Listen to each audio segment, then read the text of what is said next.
je me concentre. Alors vous allez penser à un outil et à une couleur. Allez-y, pensez à un outil et à une couleur. Est-ce que c'est marteau rouge? Bon, c'est peut-être connu maintenant. Bonsoir à tous. C'est le petit jeu qu'on fait souvent en famille, de penser d'abord à un outil, puis à une couleur, et puis on fait une association, et souvent, voilà, très souvent, ça tombe sur le marteau rouge. On pourrait aussi faire avec les chiffres, vous savez, vous vous concentrez sur un chiffre de 1 à 10, et très souvent, c'est le chiffre 7 qui ressort. Alors ça n'est pas toujours comme ça, ça ne marche pas à tous les coups, mais en tout cas, ça vaut le coup d'essayer quand vous êtes en famille, c'est assez sympa. Alors, eh bien, écoutez, je voudrais vous parler un petit peu donc de nos antennes, les petites antennes qu'on a là, qui sont invisibles, mais qui pourtant existent. Et donc, j'aimerais vous parler de tout ce qui est lié à la télépathie. Alors, il est évident que dans le monde de l'hypnose et de la PNL, c'est quelque chose de très courant, puisque ça arrive assez fréquemment quand on accompagne quelqu'un, que l'on ait justement une activité télépathique, puisque à la base, il faut vous dire qu'on est tous télépathes. En fait, aujourd'hui, on le sait. Mais l'idée, c'est que tout va dépendre de la capacité à se connecter à l'autre. Et en fait, pourquoi je veux vous parler de ça? Parce que déjà dans le monde de la PNL, on parle de synchronisation. Et la synchronisation, c'est quelque chose qui permet finalement de se caler sur la personne. C'est-à-dire que quand une personne vient me voir, je ne peux pas, on va dire, être comme je suis habituellement. Je suis obligé de m'adapter à la personne, selon son tempérament, son langage, son attitude.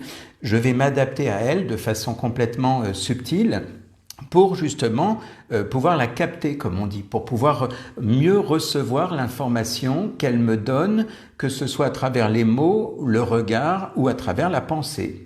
Et ça arrive d'ailleurs très souvent quand on est en séance.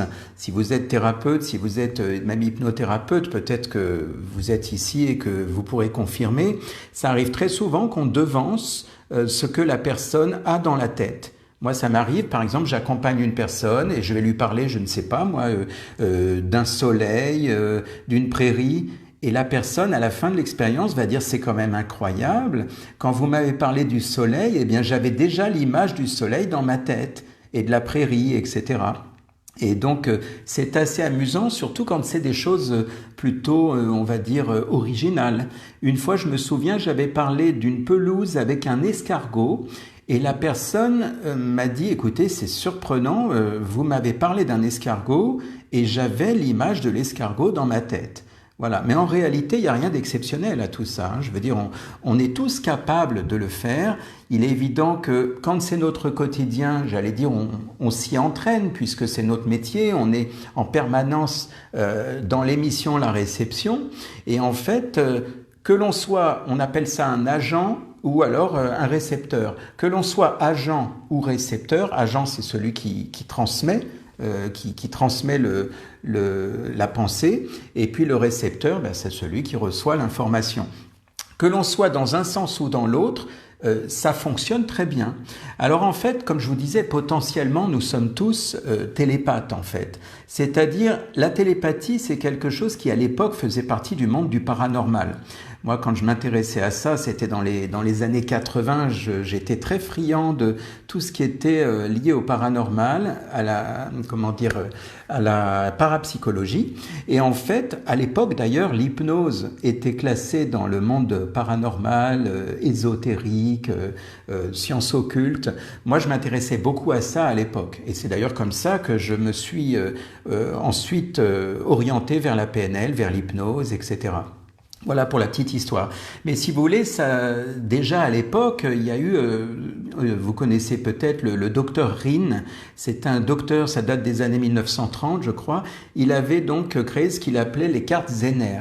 Il était avec un collègue qui s'appelait Zener, et en fait, il avait créé ces cartes, en fait, il y a 25 cartes et il y a 5 figures. Il y a une étoile, un carré, un cercle, une étoile, un carré, un cercle, la petite vague également. Et puis, je ne sais plus, il m'en manque toujours un, mais enfin bon, c'est pas grave. En tout cas, voilà, il y avait, oui, la croix. Voilà, il y avait l'étoile, le carré, la croix, le cercle et la petite vague. Et en fait, l'idée, c'était de retourner ces cartes. Et le but, c'était qu'une personne, soit dans la pièce, soit à l'extérieur, puisse finalement deviner la carte. Et on s'est rendu compte par rapport aux probabilités, par rapport à ce qu'on appelle le hasard ou la coïncidence, que c'était complètement en deçà, en quelque sorte. C'est là où on se rendait compte que ça ne pouvait pas être simplement une coïncidence. Parce que selon les probabilités, les statistiques, la coïncidence, j'allais dire, elle aurait été à un certain seuil. Mais là, ça explosait, comme on dit, le compteur, puisqu'on était vraiment en dehors de ça. Et donc, ce qui est intéressant, c'est que le sujet va pouvoir deviner la carte. Et parfois, alors c'est ça qui était spectaculaire, c'est que parfois la carte n'avait même pas encore été tirée. C'est-à-dire que le sujet était dans une autre pièce, la carte n'avait pas encore été tirée, que déjà, le sujet avait déjà l'image de la carte. Par exemple, il disait, voilà, c'est l'étoile. Et quand la personne était en train de tirer la carte, alors qu'elle ne l'avait pas encore fait, eh bien on tombait effectivement sur cette étoile. Voyez, donc c'est quand même amusant. Et alors ce qui était intéressant aussi, et ça l'est toujours aujourd'hui, puisque c'est ce que je vous dis là, c'était des expériences de l'époque, mais aujourd'hui on sait que la distance ne joue en rien. J'allais dire, la notion de distance ne joue en rien. Il y a eu des essais qui avaient été faits à l'époque dans les sous-marins, notamment le Nautilus, mais ça remonte à quelques années maintenant. Et puis, on a fait même des essais avec vraiment des capsules de plomb où c'est complètement étanche et on se rendait compte que malgré tout, le phénomène se produisait quand même. Donc c'était assez intéressant pour l'époque. Aujourd'hui, c'est très banal. Enfin, en tout cas, pour moi, ça me semble banal puisque la télépathie fait partie de mon quotidien. Mais en attendant, pour l'époque, c'était effectivement classé comme du paranormal. C'était considéré comme quelque chose de curieux, d'étrange, en fait. Et en fait, l'idée, c'est que plus il y a, on va dire, des émotions, du ressenti, et plus le message passe. Vous pouvez d'ailleurs peut-être valider si vous êtes ou si vous avez été en couple, eh bien très souvent le message passe beaucoup plus facilement. Quand on est connecté à l'autre, parce qu'on s'entend bien avec, parce qu'il y a beaucoup de sympathie ou même d'amour, eh bien ça devient des fois très très précis. C'est-à-dire qu'effectivement, vous êtes là en train de penser à quelque chose et l'autre pensait au même moment à la même chose. Ça nous est tous arrivé, même avec des membres de la famille ou des amis. La personne, vous savez, qui dit « Tiens, j'étais en train de t'appeler au moment où vous l'appelez. » Vous voyez, bon, ça maintenant c'est devenu plus que banal. Hein. Je veux dire, le coup de téléphone où vous étiez en train de composer le numéro et puis la personne, elle est au même moment en train de vous téléphoner. Ça, c'est quelque chose qui est un peu le coup classique, comme on dit.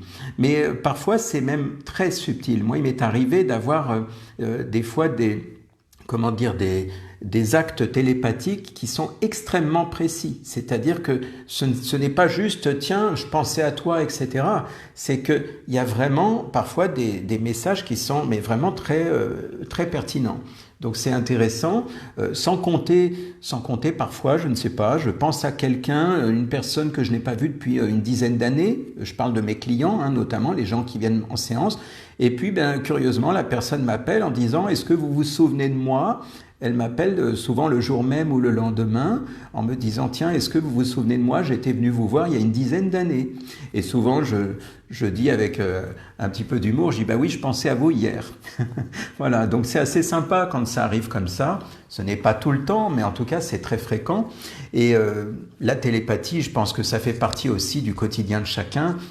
Aujourd'hui, plus on va développer le cerveau droit, en fait, et plus on est capable d'avoir cette sensation de capter, en quelque sorte. Alors, ceux qui sont beaucoup dans le côté très cartésien, très,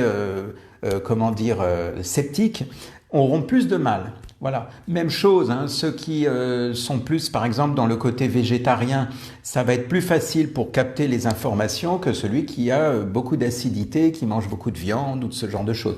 Quoique ça existe, hein, moi je connais des gens qui sont amateurs de bonne viande et pour autant ça fonctionne aussi. Mais en tout cas, il y a un état qui permet, on va dire, d'amplifier la télépathie. Donc c'est intéressant de voir que finalement ça peut se faire assez simplement aujourd'hui. Même si à l'époque de Rhine, du docteur Rhine, dans les années 30, eh bien c'était effectivement quelque chose qui semblait spectaculaire. C'était une découverte pour ces gens-là à l'époque. Voilà, donc aussi on a remarqué par exemple que deux individus qui sont par exemple dans la même pièce ou en tout cas voilà, quand on va passer un message à une personne, ne serait-ce que par la pensée, eh bien le rythme cardiaque des deux personnes se synchronise. Donc on revient à la fameuse synchronisation qu'on trouve en PNL, sauf que là c'est fait de façon interne. Ce n'est pas moi qui me synchronise sur l'autre pour être en phase, souvent comme on dit on est en phase, mais c'est plutôt quelque chose qui se fait malgré moi, c'est-à-dire à l'intérieur, il y a une synchronisation cardiaque qui se fait, de la même manière qu'il y a de façon naturelle entre deux individus qui vont communiquer ensemble, il va y avoir une synchronisation au niveau respiratoire. Et si vous observez deux personnes qui sont en train de communiquer et de s'entendre, vous allez vous rendre compte que la respiration est identique de l'une à l'autre. Et très souvent, il n'y a pas d'ailleurs que la respiration, il y a aussi, la façon de communiquer au niveau des mots, du verbe, des images. Enfin, il y a beaucoup de choses qui se mettent en même temps en place. Alors, ce n'est pas que chez l'être humain que ça se passe. On a vu par exemple des expériences avec les animaux, notamment imaginez un chat par exemple à plus de 2500 km de la maison va être capable de retrouver son chemin. Alors là on pourrait presque classer ça à la fois dans la télépathie mais aussi plutôt dans ce qu'on appelle l'intuition.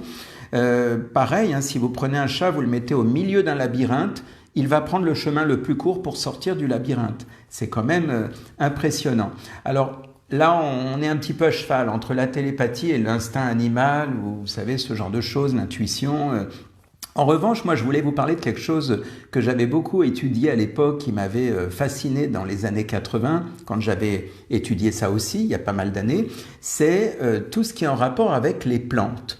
Parce que c'est pareil, la télépathie existe aussi chez les plantes. Et c'est même très spectaculaire puisque là encore, dans ce que j'avais lu à l'époque, on parlait d'un homme qui s'appelait Baxter.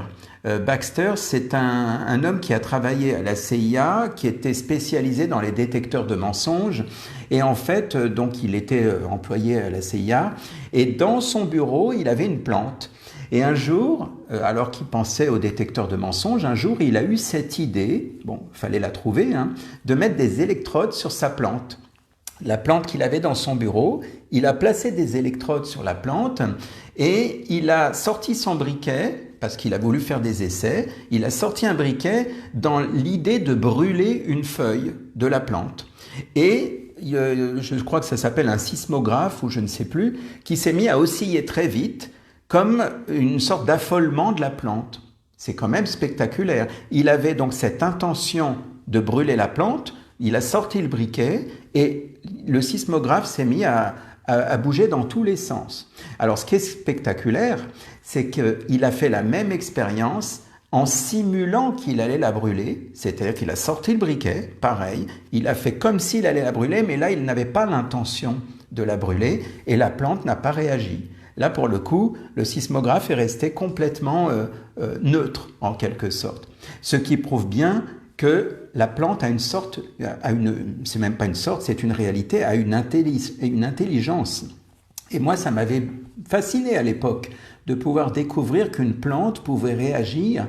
Alors aujourd'hui, même chose, avec tout ce qu'on a étudié, on le sait, on sait que les plantes, les animaux, enfin tout ce qui vit en fait, a une mémoire déjà et puis surtout a une réaction On sait que les arbres également, enfin voilà, mais c'est quand même fascinant, je trouve, de pouvoir imaginer ça.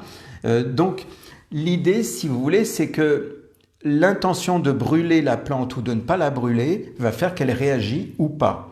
Donc c'est quand même assez... moi j'ai toujours trouvé ça spectaculaire. Et il y a même cette histoire de mémoire où il y avait deux personnes, alors ça c'est de mémoire, en tout cas moi j'ai pas la mienne, mais en tout cas au niveau de la plante, on faisait entrer deux personnes dans une pièce et la plante réagissait en fonction de la personne qui avait eu l'intention de la brûler, alors que l'autre n'avait pas eu l'intention. Et à tour de rôle, on faisait entrer les personnes et la plante réagissait quand il y avait, celui qui voulait brûler la plante qui était dans la pièce. C'est quand même hallucinant d'imaginer que la plante a gardé en mémoire le fait que, tiens, l'ennemi en question est dans la pièce, donc je réagis. Comme s'il y avait cet affolement de la plante qui se disait, c'est lui qui a essayé de brûler la feuille, en quelque sorte. Et donc, comme je vous disais, les plantes réagissent au niveau des personnes, mais aussi au niveau des animaux, même chose. Il y avait aussi une expérience qui était assez hallucinante, c'est que on prenait des crevettes vivantes, on les plongeait dans de l'eau, la plante réagissait, parce que quelque part, les crevettes étaient vivantes et on les plongeait dans l'eau. La même expérience avec des crevettes qui n'étaient pas vivantes, donc des crevettes qui étaient déjà mortes, on les plongeait dans l'eau, la plante ne réagissait pas. C'est quelque chose qui m'a toujours fasciné, moi, quand je m'intéressais à ça à l'époque. Et donc, pour finir là-dessus, eh bien, le fait de parler aux plantes, ça permet aux plantes de se développer. Tout comme, si vous avez entendu parler, le fait de mettre de la musique va là aussi favoriser le fait que la plante va pousser avec beaucoup plus d'harmonie, en fonction de la musique évidemment. En général, c'est plutôt des musiques classiques. En principe, même si vous mettez du 432 Hz, c'est des fréquences qui correspondent à la fréquence de la Terre, qui correspondent au nombre d'or et qui ont une très belle vibration. Eh bien, il y a un impact favorable sur l'évolution de la plante. Au passage, c'est aussi la même chose avec les bébés. C'est-à-dire que si vous mettez de belles fréquences musicales, comme la musique classique, je crois que c'est du Mozart, il me semble, je ne sais plus, ça c'est à vérifier, mais il y a certaines musiques qui sont très favorables au développement de la plante ou du bébé. Voilà. Et donc, tout ça pour vous dire que la télépathie, nos antennes fonctionnent bien. Donc là, on parlait des plantes, mais je reviens sur les humains. Eh bien, l'idée, c'est de vous dire que nous sommes tous télépathes. C'est quelque chose que l'on peut développer. Alors, certes, au fil des années, après 20 ans, évidemment, d'accompagnement, et au quotidien, je vois des gens, donc forcément que la télépathie se développe plus facilement, mais même si vous n'êtes pas thérapeute, même si vous n'êtes pas dans un métier de communication avec les autres, vous pouvez malgré tout développer cette télépathie. C'est quelque chose qui fait partie de l'attirail que nous avons, des options que nous avons en nous. Enfin, c'est même plus une option, c'est une réalité, et que vous pourriez très bien développer. Surtout de nos jours, puisque de plus en plus de gens maintenant arrivent à se connecter davantage, comme on dit, et à s'ouvrir au niveau de la conscience. Donc voilà, c'est un sujet qui me semblait intéressant. J'ai eu cette idée parce qu'hier, dans le direct que j'ai fait, j'ai évoqué l'effet placebo pour parler de l'intention, pour parler de ce qui se passe dans notre esprit et du pouvoir de l'esprit finalement sur la matière notamment, et en fait, et sur le corps. Et puis je me suis dit, tiens, aujourd'hui, pourquoi ne pas boucler la boucle en parlant de la télépathie et de la synchronisation ? Et bien voilà qui est fait. Alors bonne soirée à tous et puis bien merci de m'avoir écouté.